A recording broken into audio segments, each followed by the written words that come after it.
यो बर पिपलको जोडी भएर यो चौतारो कति राम्रो देखिएको छ।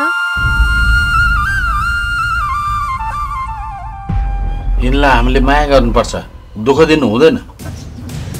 माया गर्नुपर्छ कि दुःख दिनुपर्छ मलाई राम्रोसँग थाहा छ। तपाईले मलाई सिकाइराख्नु पर्दैन।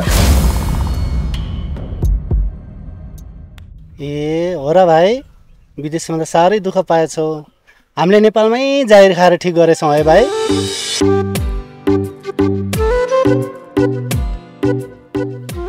कस्तो राम्रो भएछ गाउँ।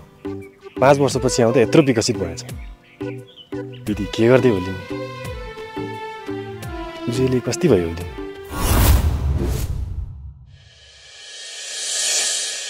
ए अलक्षिना, त्यही धारामा जुका टाँसिए जस्तो गरेर टाँसिएर बसिरा।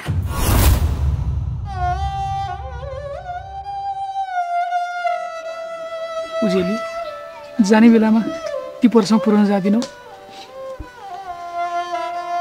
के? तिमी मेरो माया लाग्दैन?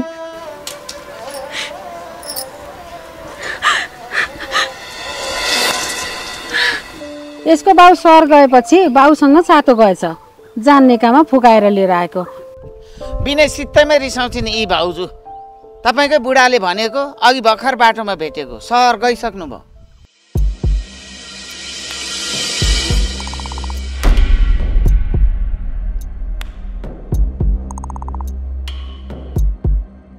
हे भगवान, हे महादेव, के अनर्थ हुन लाग्यो? त साह्रै निष्ठुरी रहेछस् भाइ। तेरो मन के ढुङ्गाले भनेको छ? मेरो छोरो कमाउनु भनेर सहर गएको थियो बाबु। डाक्टरले तेरो छोरो अन्तिम अवस्थामा छ भनिदियो। म अहिले हतार छु, अहिले गएँ है बाबु। सुख दिने मान्छेलाई बिर्से पनि दुःख दिने मान्छेलाई कहिल्यै बिर्सिँदैनन् भन्थे। के तपाईले मलाई चिन्नु भएन? केटा मान्छेहरूको मन पनि कस्तो अनौठो हुँदो रहेछ है। आफ्नै श्रीमतीलाई पनि शङ्का गर्ने। आफ्नो श्रीमतीको बारेमा सबै कुरा जान्न मन कुन श्रीमानलाई हुँदैन र उजेली?